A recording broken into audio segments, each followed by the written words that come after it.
Sa pagkakataong ito, ako po ay pupunta sa Hinagdanan Resort at pwedeng maligo rito. So, kung papansinin po natin, ito isang cave.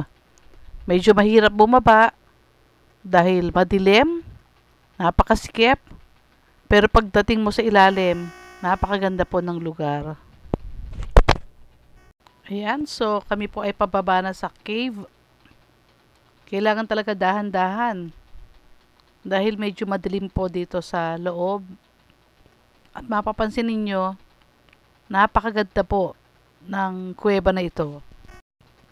So, itong mga pagkakataong ito ay isa sa mga napakagandang lugar na aming napuntahan sapagkat pagdating mo doon sa loob ng cave ay although medyo mainit dahil nga kuweba, pag naman tumapak ka sa tubig ay sobrang lamig.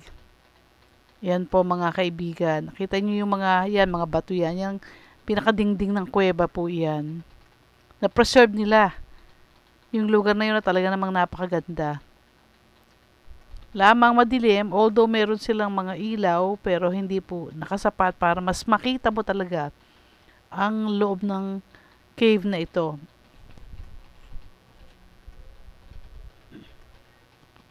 Yan. So medyo wala pa po kami doon sa lugar ng ng may tubig, konting baba pa at makikita natin marami ring naliligo doon sa ibaba. So yan, medyo picture muna. Bagamat napakadilim talaga dahil loob kasi siya ng kuweba at talaga namang hindi mo makita yung daraanan mo kung hindi ka magdadahan-dahan. Yun. So, sa bandaroon, medyo malamig, maliwanag. Pero actually, hindi siya ganun talagang kaliwanag eh. Yan. So, nakita nyo yan. Yan po ay pinakadingding ng kuweba. Kaya lang siya maliwanag. Medyo may bukas doon sa bandaroon. At napakasarap din naman puntahan at mamasyal. Although medyo mahirap talagang bumaba. Dahil medyo masikip po ang lugar. Minsan nga po ay masarap na sain na pumunta at mamasyal sa ganitong lugar sapagkat talaga naman pong kakaiba. Hindi masyadong napupuntahan at hindi rin masyadong nakikita ng maraming tao.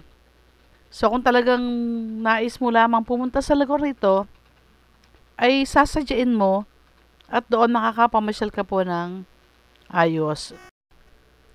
Dito po, makikita natin yan, yung tubig. Tahimik ang tubig. Ang ibig kong sabihin, hindi po siya masyadong nagagalaw or sabihin nating hindi masyadong pinapaliguan ng mga pagkakataong ito. Although, meron talaga nagsuswimming, nakikita po namin. Pero hindi siya ganun karami. Yan. Ito po ay bahagi pa rin ng kuweba. Ito nakikita ninyo mga kaibigan. At dito sa bahaging ito, ang ganda kasi na-preserve talaga nila. Yan o, yung dingding na yan ng kuweba. Yan ay bato.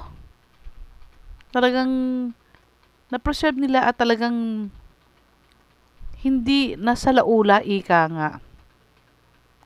Ang ganda, tahimik, at kailangan lamang ay konting pag-iingat sapagkat madulas po ang lugar. Ayan ang tubig. May mga ilang naliligo po mga kaibigan. Sabi ko nga, bagamat madilim, ay naaaninag naman natin kung nasaan ang tubig na yon. Yun. Yung parting yun po yung medyo bukas kaya nakakapagbigay ng liwanag dito sa lugar na ito ng cave. Ayan. Mga kaibigan, sa mga pagkakataong ito, nais kong sabihin sa inyo na ang Diyos talaga, mayroong napakagandang mga nilikha na kung saan ay ating pagyamanin, na kung saan ay ating pasyalan at ating i-develop pa upang sa ganun ay mas kapaki-pakinabang at mas napakagandang pasyalan or puntahan. So, sa bandang ilalim niya na yan, kasi medyo itong hawakan ito, ay meron siyang tubig na kung saan, ang lamig talaga. Ang lamig po talaga ng tubig. Medyo napakahirap ding, sabi ko napakahirap, no? Kasi para sa akin, alam niyo naman, senior na tayo, kaya ang ating paglalakad, talagang dahan-dahan at talagang inaalalayan ako ng aking mga kasama. Napakasaya po ng araw na ito na kung saan ay namasyal kami dito sa lugar na ito. Marami pang lugar dito sa Bohol na makikita kayo na talagang napakaganda. Ayan. So we stay here for almost 3 days. At sa pamamasyal namin iyon, iba't iba rin po ang aking natutunan na kung saan ay ang ganda at ang sarap makita yung mga bagay na kung saan ay nakikita namin sa lugar na ito ng Bohol. Kaya po, dyan lang kayo at patuloy na manood ang aking video. Ito, banda na to doon sa may sa may bukas. Pinilit ko makapunta sa lugar na yon. Ayan, upang makita. Dahil may konting liwanag. Pero, eto na yung labas. So, nakalabas na po ako doon sa cave na yon. Sabi ko kanina, hindi madali. Medyo mahirap bumaba. Pero kung talaga naman kakapit ka makakarating ka naman sa patutunguhan mo. So, ito yung labas niya. At, ayan, nagtitingin-tingin. Ika nga ay tingnan, ano ba yung mga magagandang mabili dito sa lugar na ito ng Bohol. Particularly, dito po sa lugar na ito. So, marami naman po siyang tinda. At, ayan, nakabili rin tayo ng ilan dyan.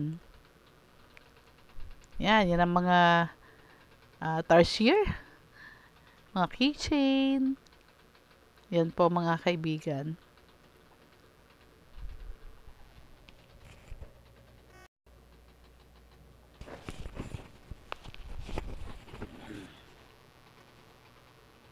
Di ba ang gaganda? Ang gaganda ng mga display nila.